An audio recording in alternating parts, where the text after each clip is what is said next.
What is going on, Jeromes? So we put it out to you, the people, for some draft questions. We're going to do some Q&A. Now we're going to answer all 132 of these mofos. So we may chop this up to a couple videos, but we'll run through, and I love doing it. So let's go.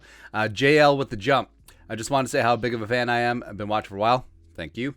You do a great job and hilarious also while knowing a ton about football. Thank you. Not so much the latter. What can you do?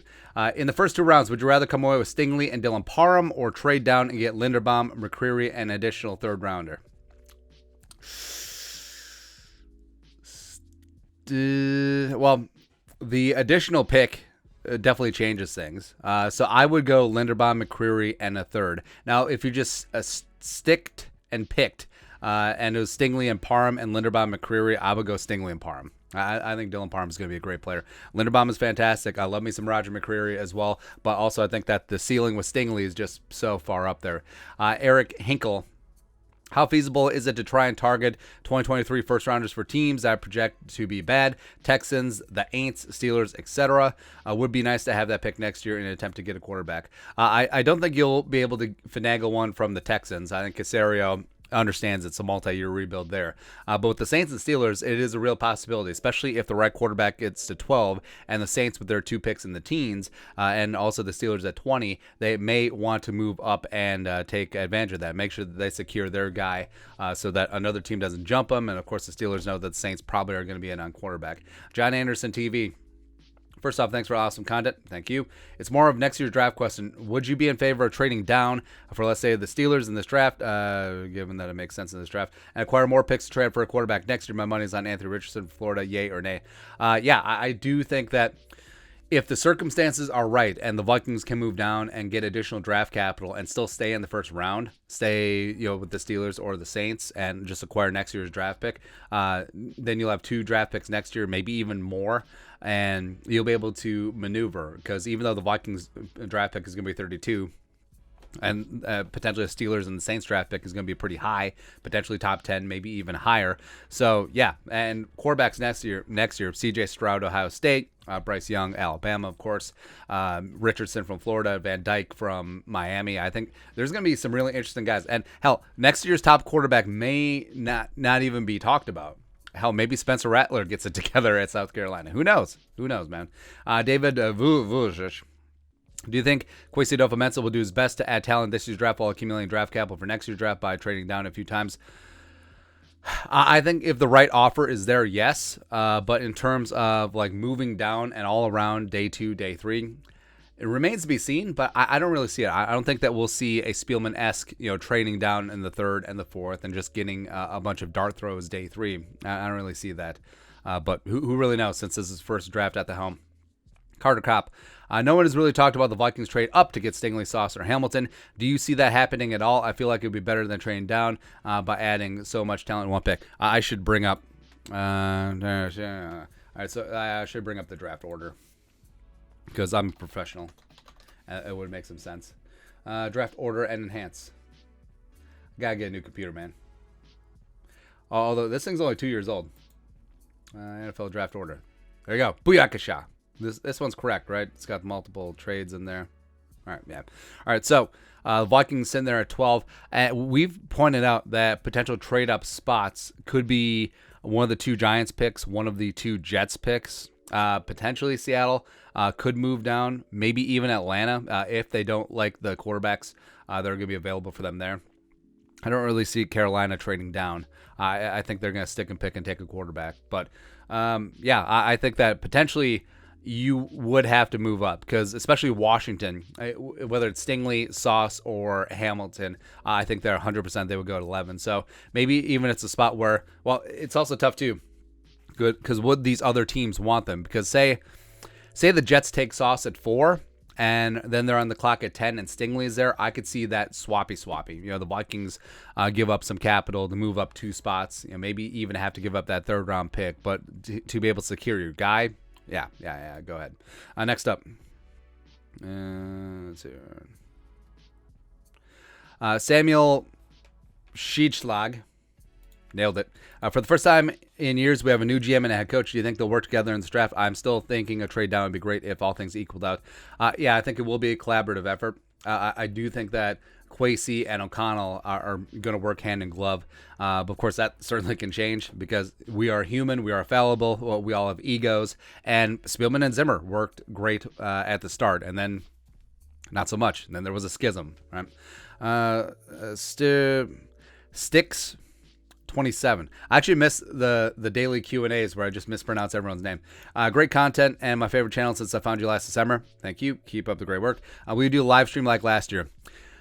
I think we'll do a first round live stream up until the Vikings pick, and then we got to get in the lab and then put out the video about the pick, etc. So yeah, I think that we could certainly do that, and we'll do a charity drive like last year. Like I think we'll do everything donated on Venmo the week of the draft. We'll donate to the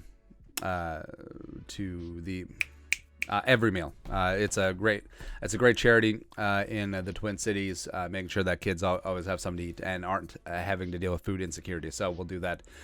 Skull Vikings 2005. Perfect draft picks for the Vikings in every round. I think that's too broad of a question. Also, we'll do win play show. I will say Stingley at 12. I will say Nick Bonito at 46. All right, so I'll say Stingley at 12. I'll say George Pickens at 46. I'll say Dylan Parham at 77. That would be just fantastic. Or work Bonito in there too. Love it, man. Also, what do you think about my guy Bernard Raymond? I know that we need a tackle. Blah blah blah. 46. Play a guy like Ezra. All right, so Raymond's a little bit interesting where the physical attributes are certainly there. I think that he has tremendous upside as a tackle in a zone scheme. But, of course, the Vikings' tackle positions are spoken for. I don't really see him kicking inside. I don't really think that he has the frame. And Ezra, even though he's done well kicking inside, I'd rather just take a guard at this point, especially since you're filling in the right guard spot as opposed to left guard, where mobility is more of a premium. But I think Raymond, his Senior Bowl didn't really help him. Like, he showed some flashes, but overall it wasn't great. But he still could go first round, I guess. Maybe top of the second. If a team is patient with him, adds on some strength and adds on some more technique, because he's only been playing organized football for a hot second. I think that he could be something down the line. But immediate contributor, no.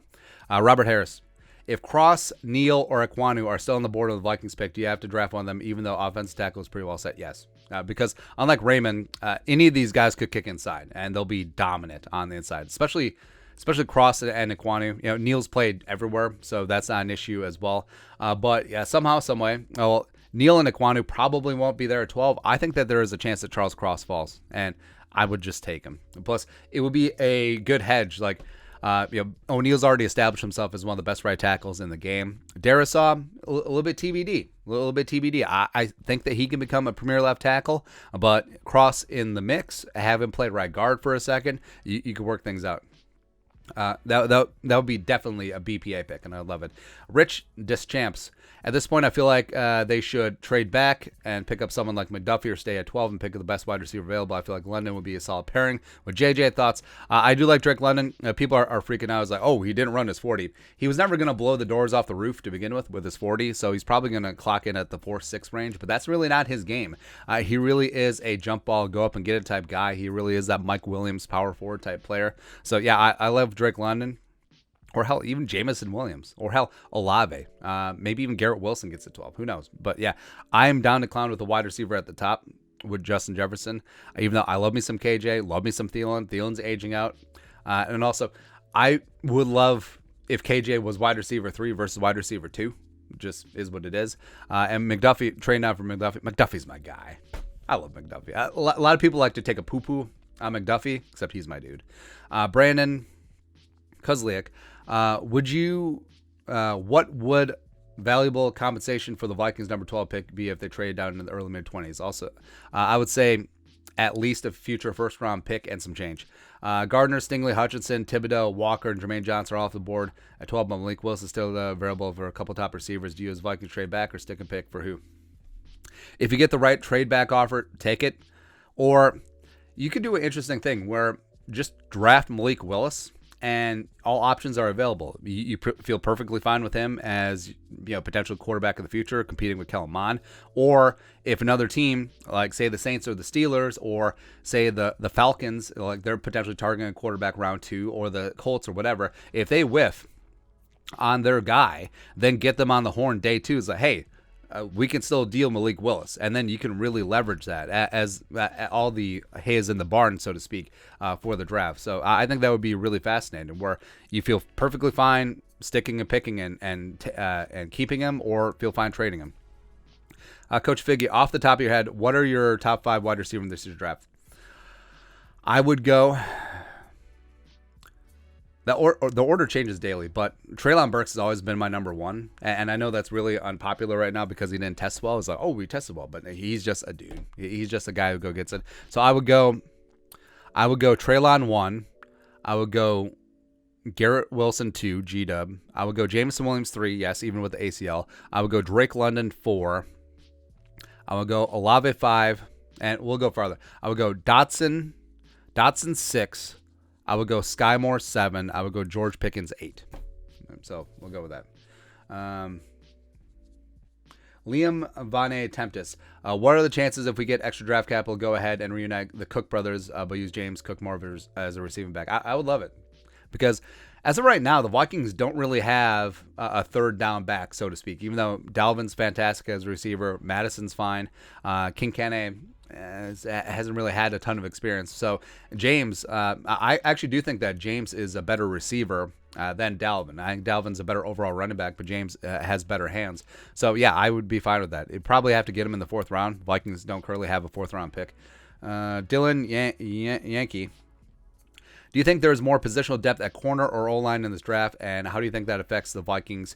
What do you do in early rounds of the draft? I think there's more depth at corner. I think that offensive line has like a nice strata in between. Well, obviously top end, with the tackles, but I think there's a nice strata day 2 for offensive line. But after that, you're really just throwing darts. I think cornerback. I mean, there's going to be some really good cornerbacks going 4th, 5th round, because I think it does to a degree mirror the wide receiver position, where the proliferation of all these 7-on-7 camps across the nation, players are just getting more and more experience as becoming great receivers, becoming great corners as well, and you're starting to see that trickle up. So I do think that. What's the question? Oh, still go BPA. Don't really think about what's going to go on day 2. Just take the best possible player, whether it's corner, whether it's offensive line, etc. Randy Ingram. I see a bit about a Tar Heels wide receiver that's on a rare, maybe consider a later round pick. Would be assurance help if Thielen isn't at 100%. I see a bit about Tar Heels wide receiver. I mean, the wide receiver class is extremely deep. I think that the Vikings, if they don't go wide receiver at the top of the draft, I think you could certainly sit and take some quality guys in the 5th or 6th rounds. You look at Gray, you look at etc. So, I mean, sure. I mean, day 3 wide receivers, I think that there is going to be a lot of talent to be had there. Tim Bickle. The more I look over the draft, Stingley isn't there at 12. I hope the Vikings take Jameson Williams. Could be back towards the end of the season next year. Open a ton of space for Jefferson and Thielen. No, you're not crazy at all. I think that he's the closest thing to Tyreek Hill that they've had in a while. I understand the Jalen Waddle comparisons to Tyreek Hill. I think those are apt as well. But yeah, Jameson Williams would have been wide receiver 1 if he didn't get hurt. He'll be back a little bit later on in the season. ACLs aren't what they used to be. So, yeah, I would strongly consider it, especially if it is a trade-down situation. Luke McGinnis. If both Stingley and Stoss are off the board, who are your top 5 prospects you want at 12? I guess it would depend on who else is off the board. But say that Hamilton's off the board. Say Charles Cross is on the board. So I would take Charles Cross at 1. Jermaine Johnson at 2. I would go Treylon Burks or G-Dub if they're there, or Jameson Williams. I would also have Stingley up there. Or not Stingley. I would also have McDuffie up there. I would also have Linderbaum up there. I would also have Zion Johnson up there. I'm a lot higher on ZJ than a lot of people. I'll put Jordan Davis and Devontae Wyatt up there as well.